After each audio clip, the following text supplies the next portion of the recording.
ma garanaysaa daawade wadanka wiilashiisa guurdoonka ah ay guursadaan gabadha ay ka injir badan tahay. Intaan ugu dagalin sheekadan xisaab badan haddii ay tahay markii kugu horreysay aad na soo booqato waxaan ka codsanaynaa in aad nagu soo biirto maasanid.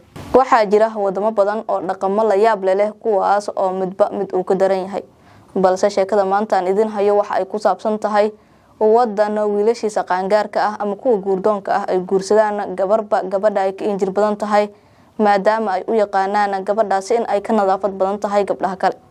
Wadanka aynu ka hadlayno waa wadan yar oo lagu magacaabo Democratic Republic of Timor-Leste. waxa uu ku yaala Koonfur Bari Aasiya, waxa uuna ka go'ay dalka la yiraahdo Indonesia sanadkii 2002 ayaa lagu dhawaaqay wadankaasi in uu madax banaan yahay wadanka Indonesia. Wadankan yar ee ku yaala Koonfur Bari Aasiya waxa uu leeyahay dhaqamo la yaab leh, waxaase ugu yaab badan dhaqankan aynu hadda ka sheekeynayno ee ah in wiilasha qaangaarka ah ee wadankan ku nool ay guursadaan gabadha ay ka injir badan tahay. Sanadkiiba mar waxaa la qabtaa xaflad weyn oo isku soo bax ah, taas oo lagu soo bandhigayo gabdhaha da'doodu ay gaartay 18 sano iyo kuwa ka weyn, kuwaasi oo guurka ama in la guursado diyaar u ah. Waxaana meeshaasi lagu soo bandhigaa gabadha ay ka injir badan tahay. Waxaa la soo qaataa shalooyin, sidoo kale waxaa la soo qaataa dirimo gabdhahan loo fidiyo si loogu xisaabtamo gabadha ay ka injir badan tahay loona arko. Waxay wiilasha wadankan ay gabdhahaasi u yaqaanaan in ay gabdhaha kale ka nadaafad badan yihiin, maadaama ay jirkooda isugu timid intaas oo cayaankaasi oo lagu magacaabo injir.